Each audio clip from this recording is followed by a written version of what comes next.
75. You know that. No, yeah, see, now you know. Yeah, it's not just so a snap it in your face. See, we're all learning. Yeah. But yeah, that's why I realized I learned that stuff. I'm like, oh, they're actually linking it all up. Because now when they go back and they do the editing, that scene, that thing, so it's that not marker. just a prop for the Three Stooges. Exactly. Oh, okay. Welcome to another episode of TLGMMA podcast, episode number 10. I'm your host, Tyson Lee Griffin, with JT, and our guest today, Jim Harte, a.k.a. Slim Jim. How you doing today, Jim? Big Jim. I'm doing really well. Really, really well. I can't complain. I met him as Big Jim, and now I like to call him Slim Jim. So yeah, you're doing good. Looks like you're in your work clothes. It's a long day. Long day. Good old, looks like a blue collar guy. Yes. Yeah. And warehouse, forklift. Yeah. It's funny. It's what I started doing. My first job back when I was like 14, 15 was driving forklift on Mare Island. I feel like I like to call Jim one of my MMA brothers, or maybe I should say MMA uncles. You know, he's a little older than me. Yes. Older than everybody. But yeah, you know, I think a lot of people that meet at gyms together are common personalities, similar personalities, so not unusual to have something in common like blue collar stuff. But I guess I gave away a little bit how we know each other. But how did you end up coming to PFMMA and training martial arts? It's a good story. I was had some friends of mine who knew Trevor, the guy, and they had these flyers in the back seat of their car, and it was a picture of you on a little 3x5 card. Oh, that dude's Tyson Griffin. I know that dude. And they're like, yeah, we're gonna go over and do some kickboxing and some stuff. And I'm all like, all right, yeah, we'll go in there. So this dude's name was Michael. So what we would do is we'd go over there and we'd get our gloves on, our hand wraps and everything. We'd proceed to just try and kill each other, snapping past, just punching each other like at 200 miles an hour. And I'd look over Tyson's side out and I'd be like, these idiots. Just fucking stupid. You know, throwing haymakers and shit. But long story short, that's how I started going to PFMMA. And that's how I met Tyson. And then, you know, from there, it was obviously a gym that you could expand in. So it was like, hey, you should try jiu-jitsu. You should try jiu-jitsu. And I didn't really want to because I was heavy then. And I immediately correlated being heavy with not being able to do jiu-jitsu. Like, there's just no way. Was that your work phone going off? Yeah. Yeah. They'll be all right. So that's how it was. That's how it started. And, you know, and I was always big. I was heavy. You know, I have a little athletic ability. I'm not, you know, gifted per se. But so I would try it. And then pretty soon you do a front roll. Then you do a back roll. And then you learn how to do, you know, you're getting an arm bar. You're a side control. You're getting out of the mount. You're framing. You know, you're regarding. And pretty soon you go down that rabbit hole. And that's how it all began.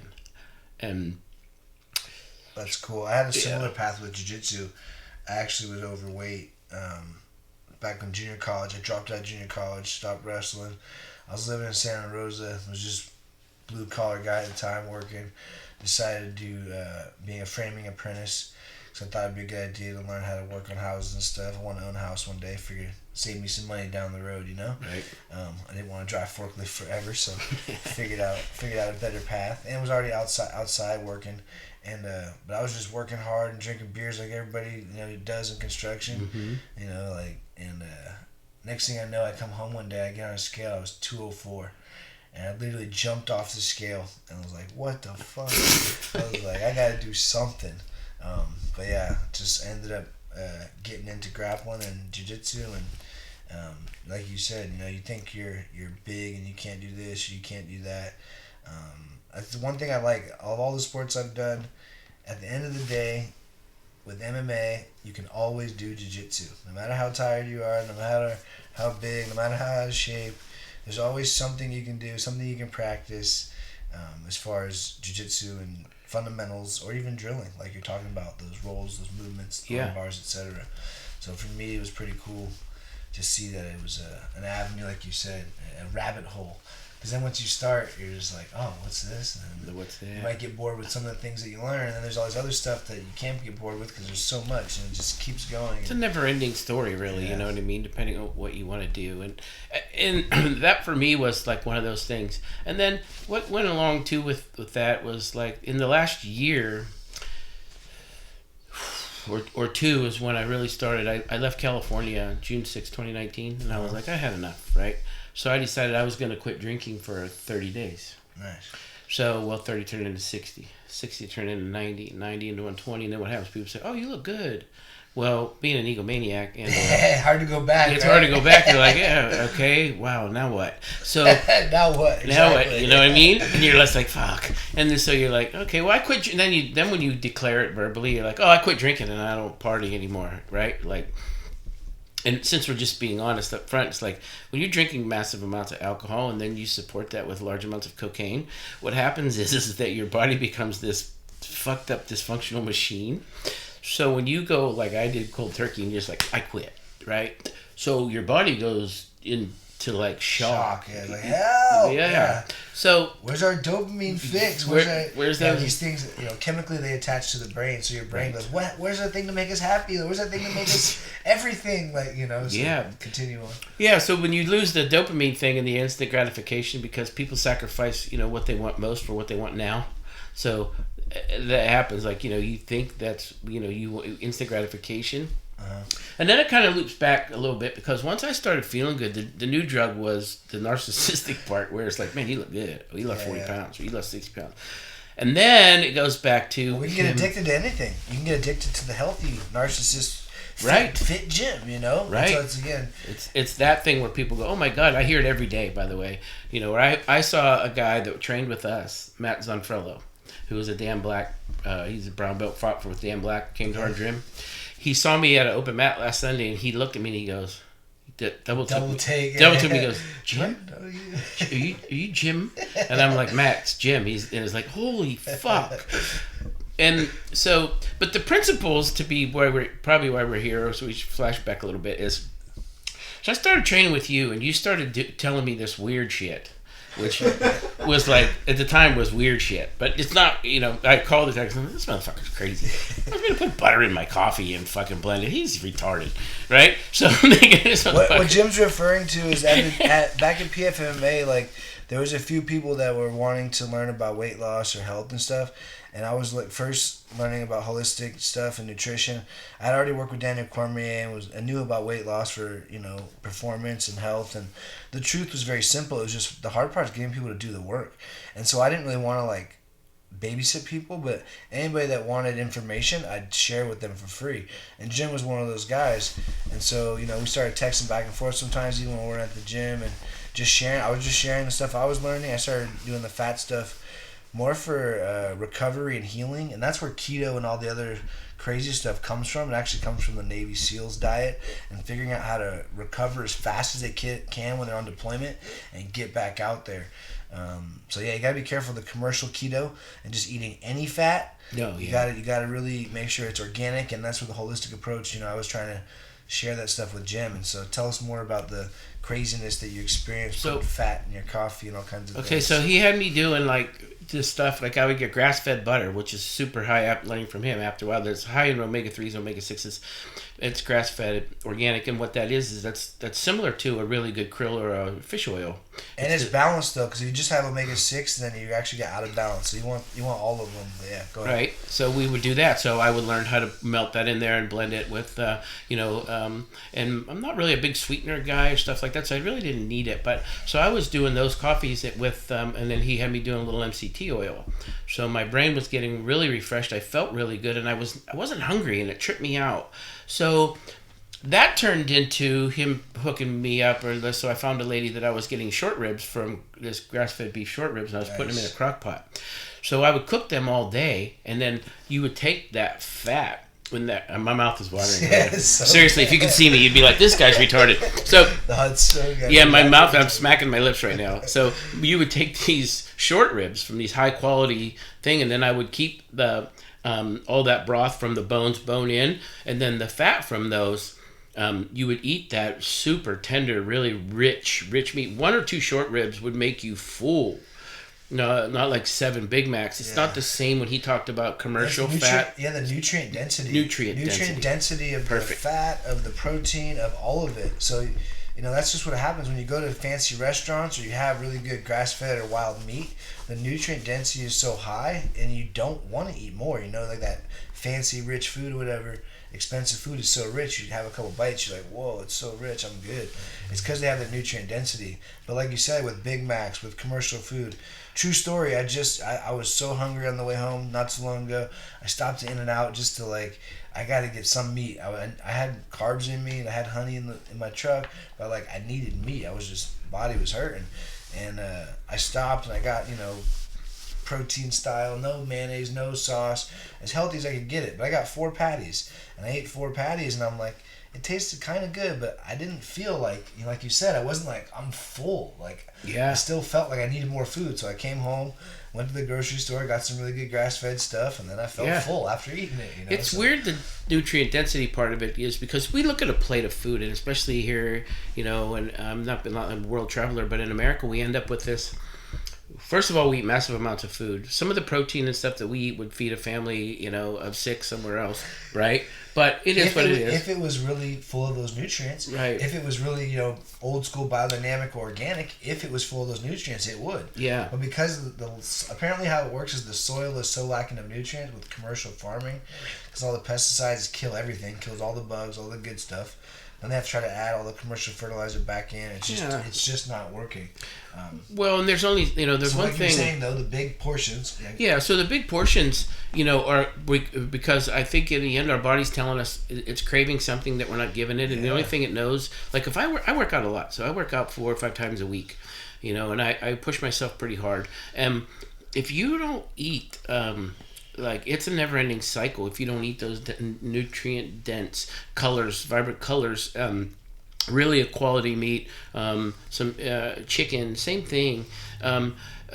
So it makes it difficult to put all the things you need in your body. So what happens is your body ends up cannibalizing itself, right? It breaks down. So it breaks down because pretty soon if the fat's not working and you don't have enough sugar in there, so if you don't have sugar in your liver and in your kidneys, and that gets burnt up, so then you start, if you don't eat fat, it eats fat from your body. When you get really lean and then the fat goes away, and I learned this from him, what happens is your body cannibalizes itself. It starts attacking muscle. You ever see somebody that looks skinny and they're like, oh man, they're skinny, well, but they don't look healthy? The skinny fat, that's what we called it in wrestling. Kids in high school, we'd crash diet. We didn't know shit back then. We were just starving ourselves. Right. And kids would lose weight, but they wouldn't really be like lean and ripped.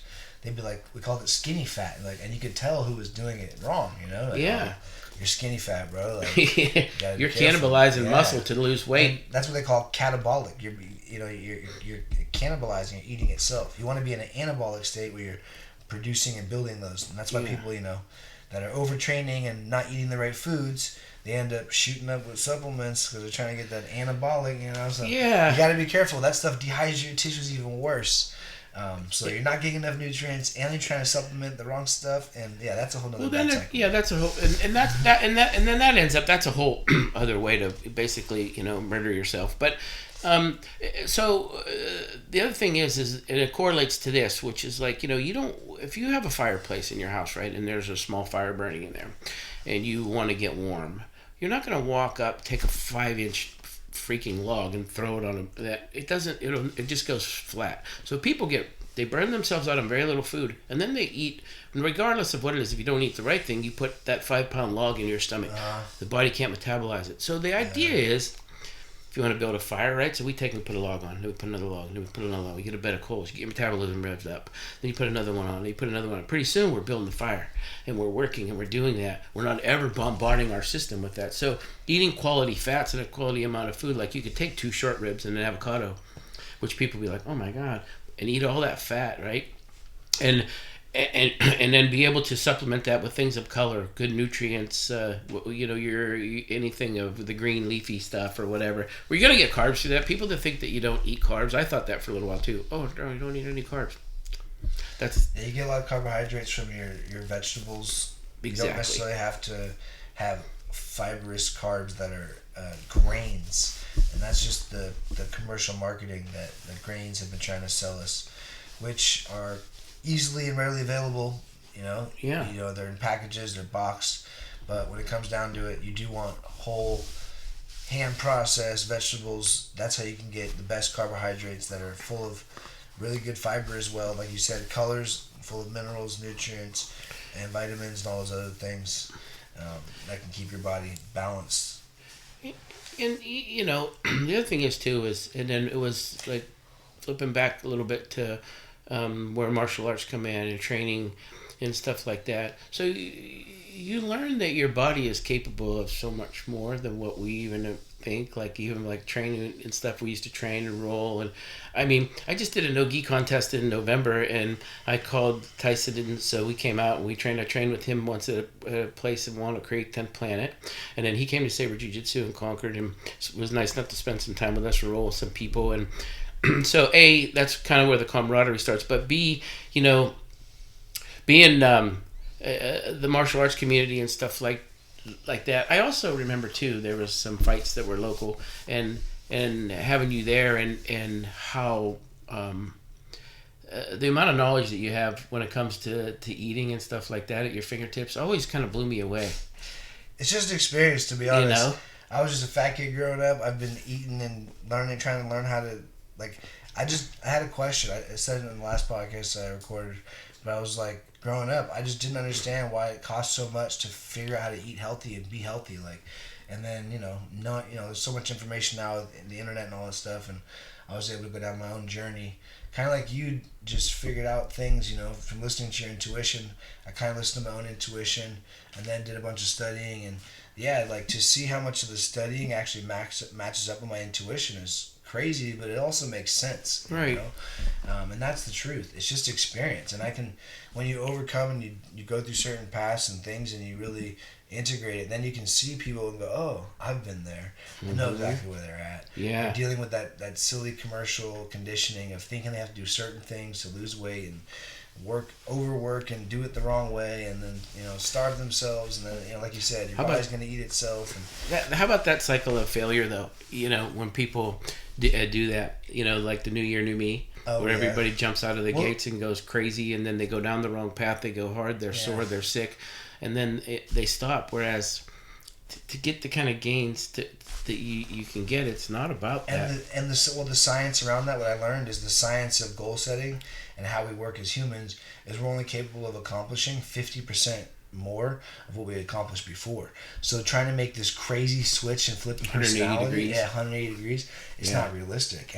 And not that people do it on purpose, but people kind of know in their gut, there's no way they can keep this up, right? Right. And that's the same sort of mentality of dieting when it comes down to like making weight before a fight, before a competition. The last few weeks, crashed, dieting and a little bit of starving, and then dehydrating our body, and like you said, letting our body a little bit cannibalize itself, maybe potentially. Mm-hmm. That cannot be maintained over a long period of time. No, that's not going to be healthy for a long period of time. Mm-hmm. No. And so you have to figure out what's going to be healthy. And what I've learned for myself and my intuition that matched up with that science of it, goal setting, is that that you basically have to go one thing at a time. Like literally do one thing a day that is moving towards your new goal. And sometimes you have to limit it to one thing because you literally can't do other shit going on, right? But if you set your goal of one thing, then eventually you do two things. Eventually you do three things. It does get easier over time. Exactly. It builds over time and gets easier. But if you just try to layer on all these 10 different things, then it can burn you out. And the pendulum has swung for me. It was, like I said, it was June 6, 2019. I decided, hey, I'm going to leave. I was 262.2 pounds, right? 262.2. And I left. And how much do you weigh now, sir? Well, the last time, I go between 179 and 183, depending on what I'm eating and how much fluids I take in, how much I drink. I competed. The whole reason I wanted to compete no-gi at 182 was because it would be an 80-pound loss. Oh, wow. So I competed 80 pounds a few years later at 80 pounds. People say, oh, man, how did you lose weight? I said, first thing I want to tell you, it started in 2019. Yeah, it's 2022. Time ago, yeah. It's good. June will be, 3 years it took to do that. And 3 years of being, clean and sober. Yeah. So you have to have commitment. Well, you have to. The end goal. You have to want more. You have to want the new thing more than the old thing you gave up. And right? The truth is that right there, when it comes to quitting drinking, when it comes to just eating healthy, when it comes to making any change in your lifestyle, that is the only way you will actually stick to it. If you just want to do something, if you don't have a thing that you're running away from, and something that you're actually running Right, towards, then you're going to be stuck in the middle just reacting. And if you get stressed out, you're going to fall right back into your old pattern of the old comfort. What you know makes you feel good. It gives you the dopamine, whether it's the ice cream, whether it's the alcohol, whether it's whatever.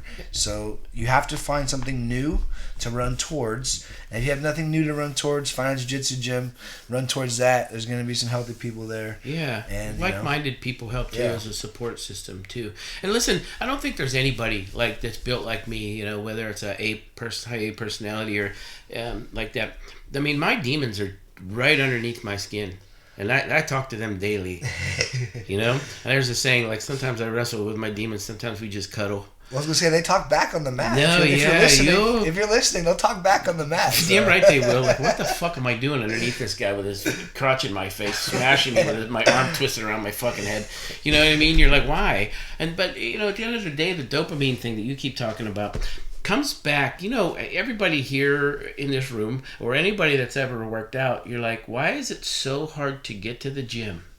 But when you're done, you feel like you could fucking run through that wall right now. JT, I'm just going to leap over you and dive through the window. You know what I mean? Because it's like, it's weird that we can't get that feeling first. You know, it has to be secondary, knowing right? Knowing what I know, it's because doing something for yourself creates the dopamine effect. Like, so without doing that action, without going, I want to do jiu-jitsu because it's going to make me better at, you know, life, at moving or whatever. Then once you're done accomplishing it, you go, oh man, I feel good for doing something for me. Right. And that's actually where the dopamine comes from. Now there's a flip side of that as well. That when you're exercising and moving and breathing, when you create moving and breathing with a rhythmic flow in a positive environment for 20 minutes or more, you create that flow state. Yeah. And so you got that flow state. You got that, you know, dopamine. You get like the runner's high. Yeah, there you right? go. And the hard part is to not get attached to that high. You know, why would I get in my fucking high today? God damn it. Yeah. You know, and that's where I call it addiction. Anything that moves you away from love, right? So if you're training and you're getting pissed off at your training partners because they're not giving you the runner's high, they're wrong. Then wrong you're a little bit out of balance, bro. Yeah, you know, so exactly. You're going away from the love. Yeah, you know, get back into it. Yeah, Calm get down. back into the love, the connection. It may come, it may not, and usually when you don't focus on it, that's when you have it, and then you're like, oh fuck, what do I do with all that energy now? You know. And that's the thing when as soon as you said get into that flow, I just was thinking about, so like I said, I get into this thing now where we do, and you're talking about a flow, so we'll be at jiu-jitsu, we'll be, you know, working out, and so my like the dudes I work out with are truly family. Half the time I go there not because I'm so stoked about jiu-jitsu, but because I miss my friends. So all the dudes at the gym, Saber Jiu-Jitsu, where we go and hang out, like I said, you've been, and like, you go there for, I think, I don't know if this is true with a lot of people, but I go there first for the camaraderie, and the residual effect of that is that I've become halfway solid, you know. Not great, don't get me wrong, I'm 58 years old, I'm not going to be a world beater. My MMA career has probably passed me by at 58. just spitballing. But the other thing is that I feel like, you know I'm better at my job. I'm better with the people I'm around. I'm not as volatile. I'm not chemically unstable or adjusted, and I can deal with stress better because I get up at 5 a.m., go to the zombie crew, and I can say jiu-jitsu. Yeah, it's like a spiritual Bryant practice. And Cutter, and you know the guys that own the joint and the guys I train with. And it does become spiritual. Yeah. It becomes your church. baseline, your church, you know what I mean? And I wish everybody could find it. I really do. In my opinion, everybody's on that path, Jim. You know? Everyone's on that path at some point, whether it's from health, whether it's from a self-defense situation, whether it's just from watching the shit on TV, whether it's, you know, a family member, whether it's seeing a flyer in the back of someone's car. Like, everyone, I think, is on their own path. That's really how that happened. To getting into it at some point. It's trippy. Because there's a lot of truth and realness that happens there. It is like, I believe, sort of a spiritual practice because hand-to-hand combat has been in practice forever. It started in the mountains of the Shaolin monks, you know, the Buddhist and the, you know, Hindu mountains in India. Apparently, jiu-jitsu actually has been traced back to India. Yes. And it blew my mind because I went to India twice to teach jiu-jitsu, and I'm like laughing inside I'm like on this rooftop one morning watching the sunrise, kind of meditating, just thinking about life and just laughing about how I'm teaching jiu-jitsu in India, but didn't it come from here originally? Like, it's so funny how things it gets detached. Yeah, like we've commercialized and industrialized it in the West and made it so popular and cool. And now that they want to learn it back from the Westerners, like, you know, everything is cyclical. Like, isn't it? You know what I mean? But again, that to me is the cool part about martial arts and where it is. Like, hey, let's all stay humble and like, yo, this is a real practice. We're a community that's training hard to make each other better. Like you said, to be better out in your real world and your your daily job, with your family, with your friends, to be more patient, to be more humble. Not just to be able to kick everyone's ass out there. No, again, I mean... that's where you're out of balance and you're addicted to jiu-jitsu or addicted to martial arts, MMA, if you're going away from love, you know? It's a last case scenario to have to fight and be violent. It shouldn't be the first case, like, oh, someone's talking some shit, let me get in there and fight, you know? For me, I recently... Like when I was working at the cannabis warehouse, I broke up 2 fights. One of them, you know, you were breaking up a fight one time too with one of the guys, Junior, you know. Yeah. But another Junior. Imagine that. but yeah, I did break up a fight with Junior. But yes, I sure did. It's not always him. Sometimes you know people pick on the guy that looks like they might be able to handle it or whatever. Yeah. Or they laughs at the tough situation. Yep. But yeah, you know. I could have stepped in there and been like, "Oh, I'm gonna fight one of these guys," right? Like, no, I don't need to fight for them. It was like, why? I literally am like, why do you guys want to fight? And then I hear the story and I'm like, shut the fuck up. You go over there. You go over there. There's not even a real reason to fight, you know. But if there's a real reason and hey, something's got to get worked out, you might as well work it out in a safe, healthy environment on the mats in the gym. Absolutely. MMA competition. Everybody can live to fight another day and hopefully learn from that situation, you know. And like you said, when you're underneath someone and got your crotch in their face, you know, you figure some shit out. You know, it'll make you think twice about if you want to fight people in the streets. You know, do you want this random guy's crotch in my face potentially? You're right. Or do we want to just diffuse it and go our separate ways? Hey, this is cool too. One morning we were there, and so our instructor he breaks out the plastic knives and the plastic guns. And instead of just like, okay, we're gonna drill arm bars, we're gonna do 37 on each side. And, you know, we're going to do, you know what I mean? So every once in a while we'll mix it up and we do some, because there's a law enforcement class there too on Saturdays. It used to be at 11 a.m. So anybody in law enforcement, first responders can come and learn self-defense. Brian's been teaching that for a long time, you know. And, you know, you get in there and, you know, grabbing guns and seeing what it's like. And then you start to think exactly what you just said.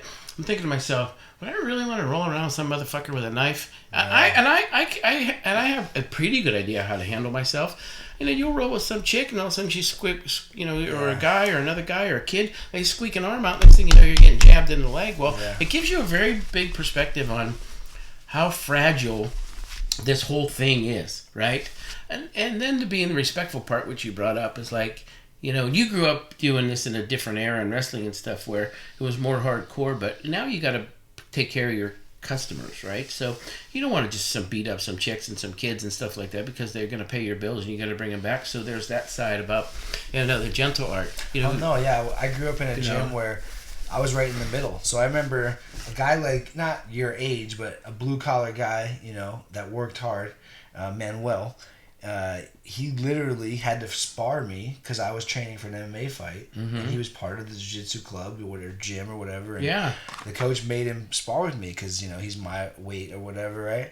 And like it was kind of funny and kind of not, because I remember there was one time where the coach tried to push me, and you know, I get it, and I come from a lot of sports, and I can tell when coach is trying to push me and break me, right? So I'm like. He's like, oh, you're going to do X amount of rounds. So I do that many rounds. And he's like, you do another one. I'm like, okay, I do another one.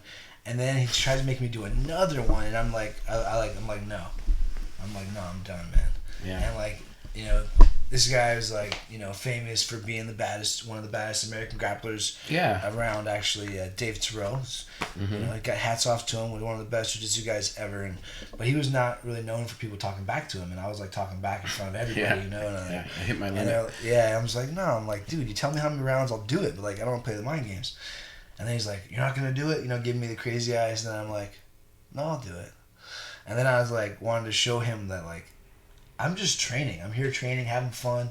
Yeah. I'm not here trying to be violent, but I'm going to show you violence. Mm-hmm. And so I remember Manny, poor Manny. Yeah, Manny gives the brunt of that whole... Yeah, poor Manny's over there like, no, let him take the fucking round off. Yeah, right. Manny can see that train coming from about fucking San Antonio, you know. we had work construction and stuff together, so we're cool. We're community, you know. Manny's like, fuck. But I remember I took one big hard swing at him and like missed, and then he like dove on a leg, and we grappled for the whole round, and then Dave didn't make me do another round because he realized that I pulled another level out and was like, you want to see break me? No, nobody breaks me. No, I'm gonna turn it up a level. And that's what I learned. Nobody can break you but you. Right. And now, granted, nobody should be forced to be in any situations. I don't think Manny was really forced to be in there. He could have said no too. He really liked it. He was pretty tough. Yeah. And that's a whole other era. So yes, you want to find a community that's definitely gonna be, creating comfort and safeness, but also is going to push you outside your comfort zone. Yeah. Maybe we're going to pull out some knives and some guns. Yeah. And let you see what real life's cool about, shit.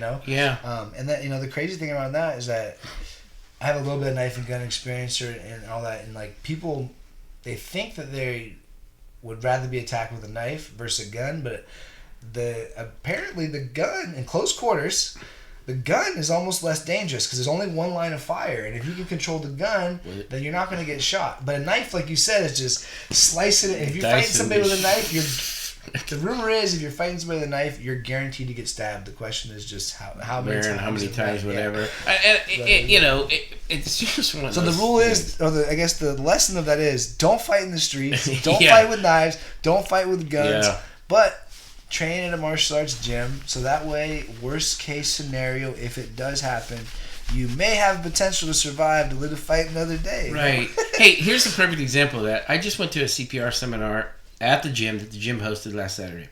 So I didn't realize that like the majority of times you perform CPR are going to be absolutely futile. Like 97% of the people you start chest pumping on, they're going to die. Yeah. But there was a girl in the class, and she said, so they asked, why are you here? And she said, well, because shit goes down and nobody ever knows what to do. And so I was like, my light bulb went off. Her name was somebody, right? So the light bulb goes off, and I'm like, what a good fucking answer, right? And so they start telling about how, most people aren't going to live through that. But it's just like martial arts. You may or may not help you in a street fight or a gunfight or a knife fight. But would you rather go in there with a little bit of what you're talking about? Or absolutely not. I'm going to throw a fucking cell phone at you, and then I'm going to run. Or do I want to learn how to grapple? You know what I mean? Yeah. Do I want to learn how to do chest compressions? Maybe somebody will live. Or am I going to go, wow, you're turning purple. You are so fucked right now. You know what I mean? So you'd rather have some than none, right? Absolutely. And so for me, like when it comes down to being anxious about life or just trauma or craziness or whatever, or fighting, like any preparation will help reduce your anxiety. Like if I get get anxious about a podcast, I fucking write all this shit down and I prepare. Yeah. If I get anxious about coaching, I write things down, I prepare. Yeah. And guess what? I notice all my anxiety starts to go down and down. Preparedness. And does everything go perfect? No. No, it's not life. But that's why you make a plan, and so you feel confident and you have this energy that's right, and it creates more of a flow state, and you're not just freaking out and reacting. You can actually respond better in those moments. Well, and it's funny you say that because I, at the same Canvas warehouse where I broke up some fights, I also had a first aid situation that I responded to. Right. And poor guy fucking passed out, hit his head, was unconscious. I mean, like out cold, snoozing. I run over, I grab him, I'm holding him, waiting for him to come to. People are on the phone talking about how he's got labored breathing is what someone said. Yeah, the manager, the director at the place. The breathing is the good part, right? He's got labored breathing. I said, no, he doesn't. He's unconscious. I said, Mike, can you hear me? You see how he's not responding? He's unconscious. And like everyone's like looking at me like, I'm like, yeah, you guys aren't paying attention to what's really going on right now. He's not even awake yet. He's still dealing with the head trauma of getting knocked out, convulsing, spasming. Well, and that's we gotta make sure he's not swallowing his tongue, he's not chewing on stuff. Like, you're over here on a phone call, paramedic, like, what the fuck? Well, that's the first thing they were talking about is like check for, the pulse and then see if the chest's moving. If he's breathing, 911. Oh, he was breathing, all right, but he was... Yeah. He was because you're not going to perform CPR, but at that point, you want to get on the phone with them and give them an idea of what's going on. And keep them on the ground, because when they wake up, they were trying to get up, and that's what happens. Just don't touch them, because you don't know what they did to their head or whatever. whatever. But I was on the forklift. Luckily, I look over and I see him walking. Actually, you just fucking do the. No, I see him walking, and then I looked away and I heard doom doom because he was holding a glass. He apparently was super dehydrated, working hard. He was going to get water, so I think he realized he was fucked up. It's too late by then. He was going to get water. I look over, I see him walking, I look away, and then I hear boom, boom, and I hear the head hit the ground, and I know that sound, and I'm just like, that hollow and so I literally just on the dome, the dome. The forklift and emergency brake and jumped over. It was like there, like, it was an interesting situation, but yeah, it's important to prepare and have this experience because, like whoever that was said, this is what everyone does. They pull out their phone and record. That's what the instructor goes. He goes, "Hey, he's dying. Look, get out of the shot." You know what I mean? Like nowadays people are like, "Did you get that? How was the lighting?" You know what I mean? Or maybe worse. You made a joke of that same exact thing. Or maybe worse, like don't help. Just put it on social media. Yeah. Yeah. Did you get the IG? Yeah. You know. Yeah. So take action. You can get the hero shots later when the person survives. If they shout you out of the hospital. If they survive, maybe you get the hero shot later. Yeah. And you know what? Just to be honest, if you want to take it to a spiritual level, don't take any hero shots. Yeah. Just do it because it's the right fucking thing to do. I'm not going to lie. All these people that were running this cannabis place, they reviewed the security footage and they were impressed by my response. Yeah. I don't give a fuck about you reviewing shit. Again, what are you going to do? What's reviewing shit going to do? Help you? Or you're just worried about your lawsuit? That's what you're worried about. Covering your ass. But again, they were like, "Hey, do you want a copy of the tape? It's kind of cool, whatever." I'm like, "No, my ego kind of wanted it, Sure, like, yeah, sure, make I'll post it on IG. I can post it on IG and get some great footage. What'd you do today? Well, I saved a life. Yeah, you know what? And then I was like, "No, that's not what it's about." You know why it's not about that? Because A, I don't really need the credit for that, and B, that person went through some really fucked up shit. Oh, yeah. And to be honest, the other side of that coin is them reliving them taking that fucking head, concrete to the dome so you can look cool. So, he's fucking twitching. You're like, I know about this from MMA because I've been on the brunt end of the highlight reels. Yeah, you know? Have you been the low lights? Yeah. Not only have I been on the highlights, I have been on the low lights. Exactly. Yeah. So you just gotta stay humble. Sometimes you're the hammer, sometimes you're the nail. Right. And I think too is like your experience is your expertise, right? So anything that you could do to get outside the box, like to push yourself or to do something different or get outside the box, or even if it's something silly like I'm gonna try this diet or I am gonna. I'm gonna train this many days, or I'm gonna try something new, or like I said, you have to want the new thing more than what the old thing was. So I don't care if it's jiu-jitsu, badminton, and also there's a natural instinct for us to want to grow, to want to do something better. I believe that for sure. We have this weird itch, and that's why when you learn something new, you're like, oh, that's fun. I like that. What the fuck is that? Like. And so we just have this natural thing to keep growing, keep learning. And I think that rolls into the whole world of hobbies. And it could be anything. It could be this podcast. It could be sitting here right now and doing something different that you've never done before. No, for sure. It's kind of fun, right? And it's something new. And I recognize honestly for me that I can't make money with my body forever, No. And that's part of why Father Time is undefeated. That's part of why I want to do the podcast. I can't make... Yeah, until we learn. Yeah, until we like freeze our body, freeze our head, and attach it to a robot. But I mean, that's common. No, I'm just kidding. Boy, you don't want me around that long. Jesus, can you imagine people having to put up with me for longer than they already do? Jesus Christ. Well, on the flip side, you're gonna have to see a lot more. So yeah, do you really want to live forever? That's a question. People think they want to live forever, but you really want to live forever? Do you really want to see how much more pain and misery is going to be? How about this? The first 10 years, you're fucking useless. You're barely out of diapers. Your mommy does everything.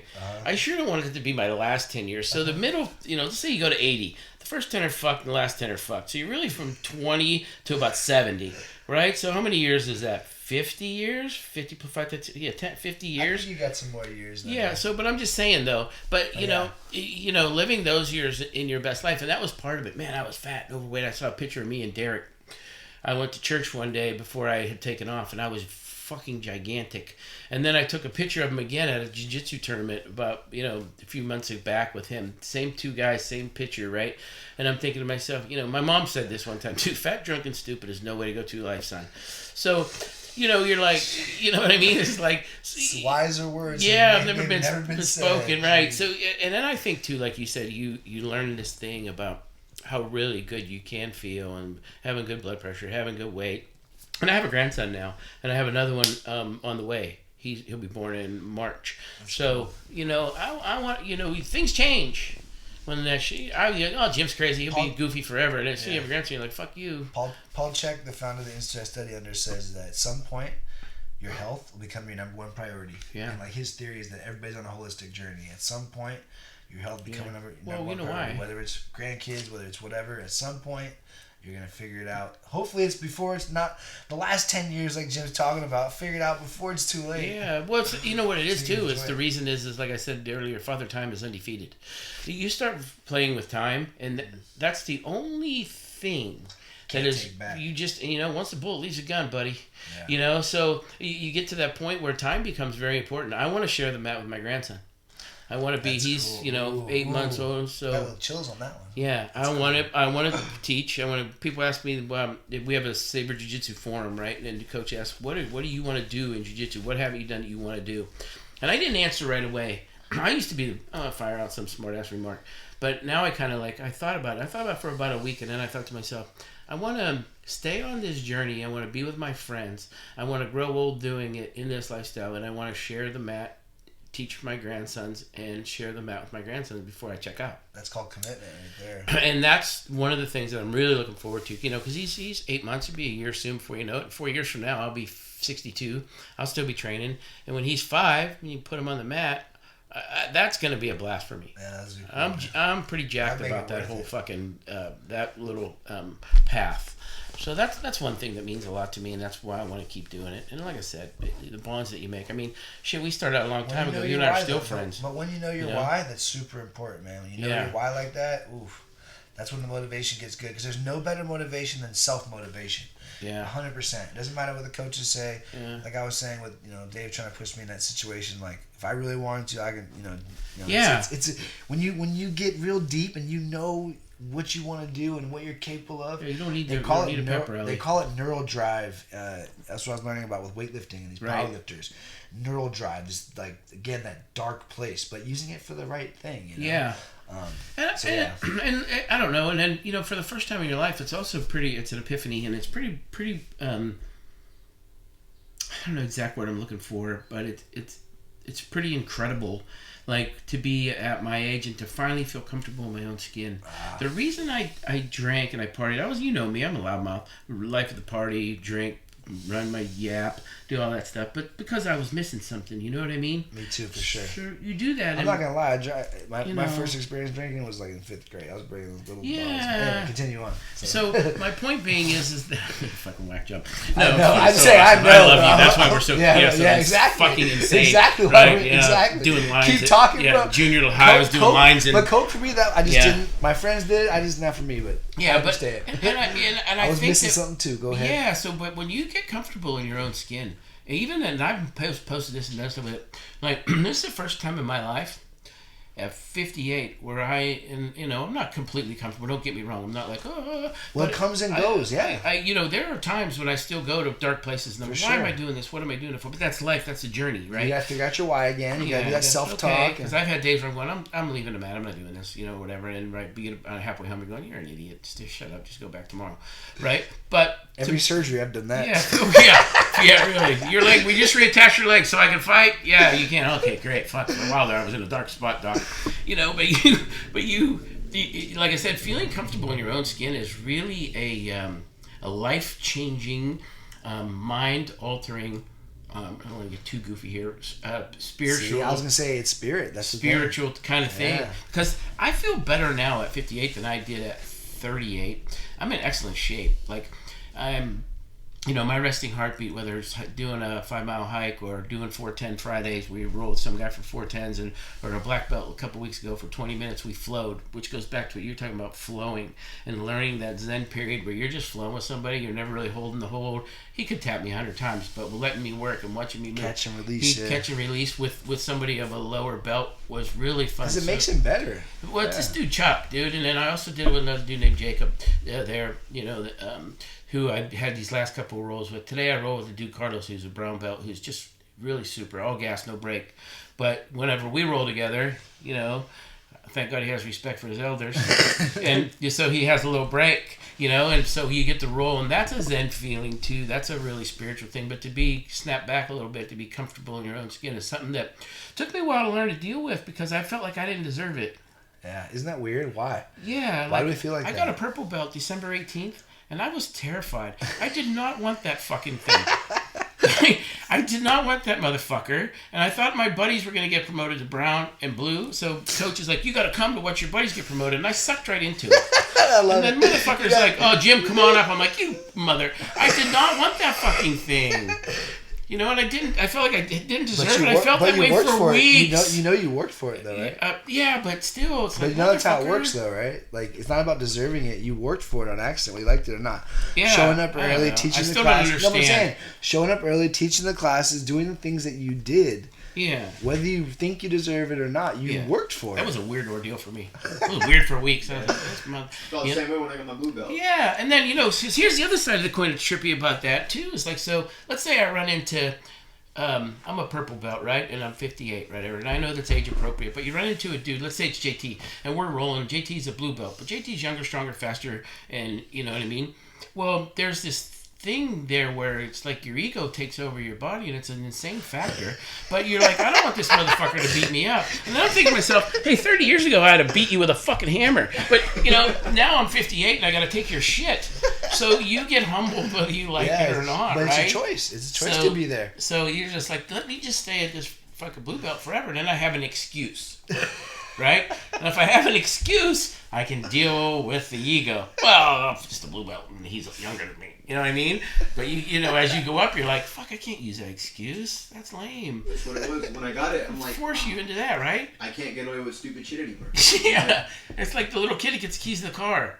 Okay, you're 16. You got the keys to the car. You can't go fucking do Dukes of Hazzard and be jumping fucking hills, because you can't say, well, I'm 15 and I shouldn't have been driving. Been driving for 3 years. Don't jump fucking, hills in Dad's car. You know what I mean? Or if you do, land it. Yeah, stick the landing. Yeah, so that's stuff. Speaking of that, where did you grow up, Jim? To flash back on a random tangent. Pittsburgh, Pennsylvania. I was born and raised in Pittsburgh, PA. Western Pennsylvania. We grew up in a house. My mom was a single mom. She ran a dry cleaners during the day and cooked at night in a Holiday Inn. I had 2 older brothers. It was 2 bedrooms, 1 bathroom, no bathtub, a shower, living room, and a kitchen. So you had 1 of 3 brothers. I had similar. I have 2 sisters too. I didn't really grow up with them as much as I was older, but I actually have 3 brothers. But when my mom and dad got divorced in the 50s, like a long time ago, or late 50s or 60s. Me and my younger brother are the only one that are same mom, same dad. Yeah. So they're my half brothers. So their dad took the oldest son and moved to California, left her with the 2 boys in Pennsylvania, and just fucking took off. Nowadays, you can never get away with that. You can never split up a kid. I'm taking JT. The other 2 stiffs are staying with you. You know what I mean? In PA, and left her high and dry. So she married my dad, had me, but so there was 2 older brothers. So that's probably where I learned how to really wanted to murder people, because I had 2 brothers that were 9 years and 10 years older than me. Me too. Being the baby, it's like sooner or later the switch flips. I was in the middle. To where you're like, fuck around. You get to be about 15, and then you hit your brother with a fucking frying pan. You know what I mean? And it's also, well, no, fuck with him, he's a little kooky. So pretty soon you're gonna fight. You know what I mean? But so Pittsburgh, Pennsylvania, Western Pennsylvania are pretty poor. Definitely we're not upper middle class. I thought I saw you post a picture not too long ago riding a horse. Yeah. Doing some cowboy stuff. Yeah, I rode horses when I was a kid, and when I first came to California, I did that too. I rode super bikes at Laguna Seca. I posted pictures of that. I've roped steers. That's pretty cool. I've done a lot of really cool stuff, jumped out of airplanes and, I wanted to ride horses and do that kind of stuff growing up. I was always thinking about it. Played ice hockey for years and years. I played ice hockey myself. I was a goalie. Yeah, I played. Got stuck being a goalie. No one ever chooses to be a goalie. No, that's like my daughter was a really good goalie. I learned that at some pickup game one time. Like we're all talking like, oh yeah, no one ever chooses to be. You didn't choose to be a goalie, did you? I'm like, well, actually, no. Yeah. The goalie got hurt, and they everyone tried out to see who was the better, and I just happened to be the best. Yeah, you have some reflexes. I was like, shit, I didn't want to be a goalie. Damn. We had a pond by our house, and there was one Nobody kid. wants to get puck shot. Yeah, no, we had one kid that couldn't skate. So my buddy Joe Hanzo, his dad, we pitched in, and the parents pitched in. He had a blocker and a glove, knee pads, the fucking whole enchilada, right? But the fucker couldn't skate. So we'd put him in like steel toe boots, and Rick Hassler was his name. And we'd put Rick in goal, and my buddy Joe's dad, Fred, would make goals out of 1x1s and chicken wire. And we'd go up half a mile from the house, quarter mile from the house, there was a pond. And we would be up there all day, every day, and just firing pucks at Rick. And Rick figured out really quick that, like, you don't choose to be goalie. If you can't skate and you buy, at least we bought the fucker pads. You know, we just weren't just firing him at his face. I know the hand-me-down stuff. Yeah, so, but after a while, Rick figured out, too, it's like, hey, you want to play hockey? Well, Rick didn't really play hockey. Rick just fucking was in between the pipes and just took fucking pucks all day long. So Rick quit answering his phone. Yeah. Didn't take Rick long, you know. Oh, man. And he's like, motherfucker. Yeah, I remember taking a few pucks to the face. Oh, God, yeah. Those would ring your head. Oh, man. Luckily, I had some good helmet finally. You know what? I find that being older, too, in jiu-jitsu, I find that there's a transition for me right now, and I'm kind of digging it. It's new to me, and I'm sure I'll get better at it, but teaching the kids and hanging out with the kids, you want to, I don't know, some people say you want to learn jiu-jitsu, teach kids, because you learn some fundamental stuff, and you have to go teaching, A, B, C, D, kids right? are not, but teaching. Yeah, teaching, yeah. It makes you way better. Yeah. I got, when my coach back in the day, he got me teaching in the morning class. I'm like, yeah. At first I was like, I don't want to teach, what do I want to teach, you know? Yeah. And then I was like, well, shit, I'll teach to like trade my gym memberships or whatever, you know, like it made sense, right? But then I start teaching, and then you start remembering all these details. Yeah. And as much as you're teaching other people, you're reminding yourself of those fundamentals. Yeah. That's kind of fun for me. That's helping white belts to new people. It keeps your fundamentals sharp by teaching. So, because other people, sometimes people, they, you know, get up in the belt and they get up on all the fancier moves, and they literally get so focused on the fancy shit. They forget the rice and beans. They forget, there you go. They forget the rice and beans, right? Yeah. And that's the truth. You know, the fundamentals are super important. Right. And that's where I was really lucky learning from Dave. Dave's claim to fame with grappling, he's never been scored on in competition. Yeah. Wow. And when I learned how I was training and learning the techniques and the sort of how he rolled and all that stuff, and how I realized that made sense for me in MMA, was if no one's scoring points on you, they're not controlling you in different positions. And if they're not controlling you in different positions, they can't punch you. It doesn't look good for the judges. You know, et cetera, et cetera. Right. So that's why for me it's super important. For any MMA fighter, you have to learn the point system of jiu-jitsu. Yeah. You have to either learn the point system and get good at not getting scored on in training, or get good at competing and going out there and actually compete in jiu-jitsu first. I really wanted to compete in jiu-jitsu first. Yeah. And then my coach told me, no, you're going to go out there and get hurt and you shouldn't do it or whatever. Old school, right? Yeah. It was just so weird. It was like, so anyway. What's that? Beatings will continue until morale improves. Yeah, right. Yeah, but we did do like, we would have some like other gyms and other people come in sometimes and do like little mini dual meets or whatever. We'd have these weird in-gym competitions. But for me, I always loved training hard with my group people, because they can learn your stuff and almost frustrate you. Everyone learns your stuff. Yeah, your style now. And it makes you have to get better. But then that's why it's important too to go outside and compete. Outside the box. And then do that shit that you know how to do. Go do your bread and butter that works, that you know works, and then you can see, oh, that actually does work on some random person as long as they don't know all my shit. Like, I talked to my coach too about like being where I'm at. Like my like Bryant and my buddy Cutter is like, you know, where you're developing a game. That seems foreign. What's your game that you're developing, Jim? Yeah. It seems foreign to me.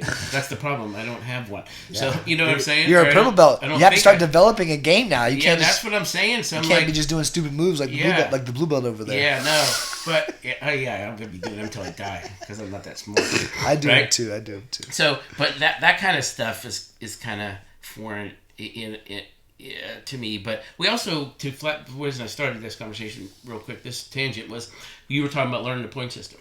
So Coach does this thing where, you know, right before competitions, there's always competition class, and then we always go over the points and the rules, and he breaks them into, and then he does this really cool thing, and then they both do it, where we'll get into 1 minute situationals. Yeah, situational training. So situationals for, 1 minute. You're going to be here, you're going to be here, you try and do this, you try and do that. So it's a offense, defense, whether you're in the mount or whether you're in the guard or whatever you're trying to do, it's a yin-yang.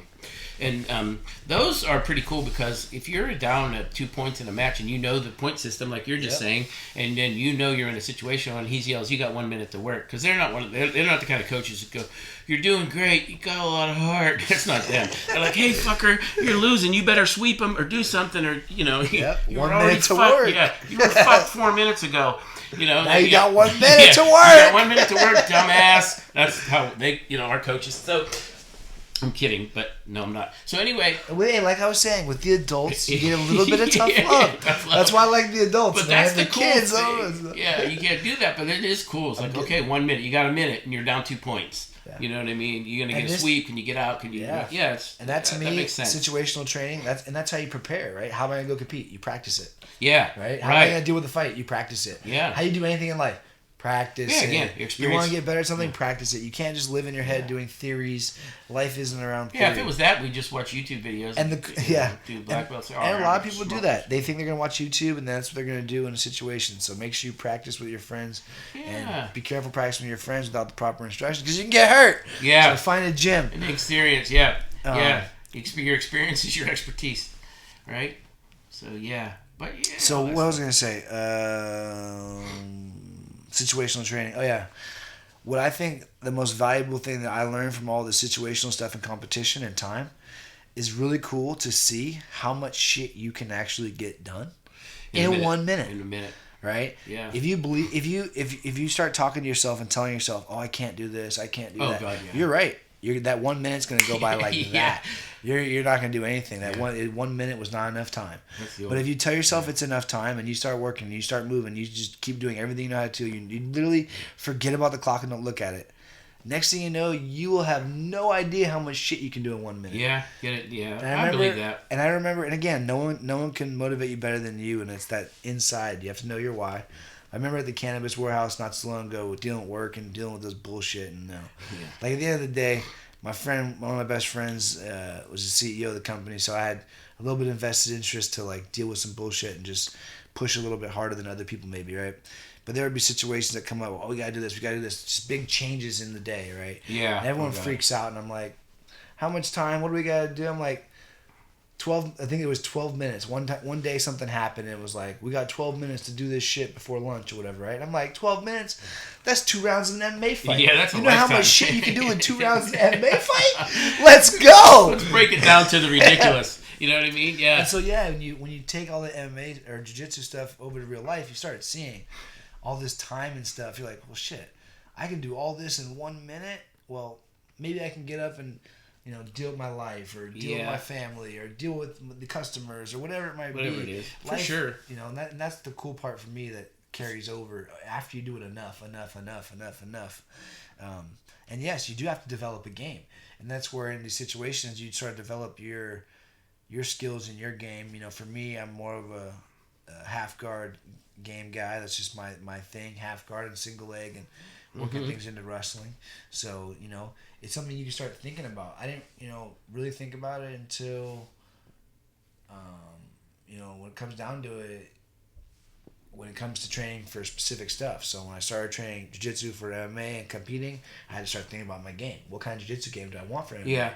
I don't want to be on my back, closing my guard and getting ground and pounded. Absolutely. So then you start thinking. So for, maybe for you, think about how jiu-jitsu plays in your life and where do you want to be in certain situations. So for me, it's more of a top game, self-defense situation in the streets.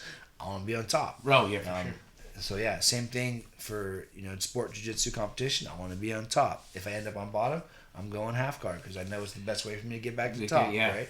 So it's half of the heavy underhook. Whatever your game is, or whatever you figure out is best for you, try to develop other things that just lead you back to your best stuff. And that is how you sort of develop your game. Is just figuring out what you're best at, what you like, and then keep developing stuff that brings you back to that. And then, of course, you're going to keep sharpening the sword and making other things better. Yeah. But you have your go-to, your bread and butter whenever you're dealing with somebody who doesn't know your skill set at all. Yeah. Doesn't know your tricks, doesn't know your moves, didn't teach them to you like your coaches, Yeah. Or whatever it might be. So that's true. You get outside of that a little bit. But I think that's just where you're at, the purple belt. That's that level. And then once you're a brown belt, you've got that game developed. You know what I'm saying? It's a whole nother, you'll be a whole nother machine there. You'll have like a whole teaching thing developed. You'll have your whole game developed. You'll have so much of that understanding. And I think anything, it's just time on the mat and just going. And I listen. It's something I truly enjoy. I don't know that what I would do like. You know, I don't know because of the way I am, and I have to do something. I have to be like engaged all the time. So I get up at 3:45 Tuesday, Wednesday, Thursday, Friday. I get to the gym by 4:45. Open the door. We get warmed up. We get going. You know, Tuesday, Wednesday, Thursday, we're working on techniques. Fridays is 4:10 Fridays. Pick a guy, do 4 10-minute rounds, flow, have fun, and then try to like Saturday. I went on a hike, really a 5-mile hike around Valley. You know, up in the hills. You know, do that. Try and switch it up a little bit, so that it's not all the same people all the same road time. Work, man. You gotta get that road work in. My cardio is running those hills and stuff is pretty. I feel good. I feel really good. Is the best. Healthy. So where's that at? If people want to train with you or check out the gym that you train at, Saber Jiu-Jitsu. It's in Concord. Brian Panglinan's been around a long time. he's a good dude. I've met him before. Yep. Rolled him. Yeah, not been so over long there. ago. But I met him before seeing him over there at Saber. I've old school. seen him around. He's a good guy. Yeah. Listen, and I know people always talk about this, but it's a family situation there. People are good. I mean, I have a key to the joint. I'm sure there's one of about 20 people, it seems like. But, you know, you can go there and train. You don't disrespect the place. Everybody's super cool. I really this last year started doing the 5 a.m. thing because I was getting up early and I was going to work now and stuff like that. And my dude, you rolled with him last time, Cutter. Yeah, he's pretty good. Yeah, it's a good group of people, so I can get up and do it early and get in and get out. But, yeah, if anybody wants to come... mention my name, you'll get a free lesson. Yeah, free lesson in getting your butt kicked. Free lesson in mopping the mats. Jim sent you. Here's the mop. What do they call those codes? Yeah. Just type in code Jimbo. Yeah. When you sign up online. Yeah. Well, that's awesome. Lesson. Well, I think that's a great place for us to end. And phenomenal. I'm gonna add on some things here. If you want to support the podcast for real, you can become what I'm going to start calling the First Five. You can become part of the First Five, because I've got some posters here from one of the UFC fights that I fought at. And we're going to call it the First Five. First 5 supporters of the podcast to donate, or should I say contribute, $4.99 or more. And Junior is going to be one of those people getting a signed poster. So I'll be getting you get a signed poster if you're one of the First 5 that signs up to support with $4.99 or more. And there's a link in the description where you can support at. And the reason that there's only 5 is because that's how many I got left. So I got a few of these posters that are left over from the fight, and that's what you'll be getting. Also have a cage wrestling workshop that I'm going to be doing at Omni Movement with Derek Easterling, student of the game, lifestyle. We're going to be doing a wrestling workshop there. Like I said, cage wrestling workshop. Learn how to wrestle offense, defense against the fence for MMA. That'll be on Sunday, February 27th, 11 to 1 p.m. That's $100 for the workshop. You can email me, Tyson, at TysonGriffin.com for payment options, or hit up Derek and figure that out. Other ways you can support the podcast, just share it, comment, subscribe, or just keep listening. Peace, love, happy healing, and happy training to everybody.